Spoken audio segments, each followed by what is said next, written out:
just to start off with, I'm going to take you through the instrument itself. So this is the fiddle.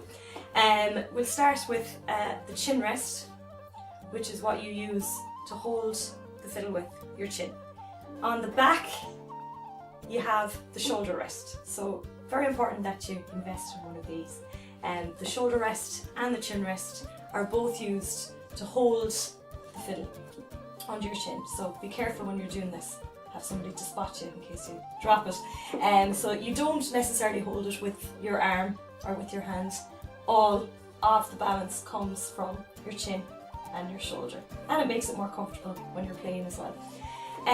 What else have we got? We've got, this is the tail piece with your fine tuners. So this is how you get your strings in tune. Your bridge and your fingerboard. And the important thing about that is when you're using the bow, that's the space where you bow. You don't go down into the black part, you don't come up over the bridge. This is where you get the best sound. On the top we have the main tuners. These are for all your strings. Usually we'd use the fine tuners most. These would be for kind of bigger jumps or to get the strings in place initially. And they're really the most important things. As the body of your fiddle, you have these two bits here, which are the F holes.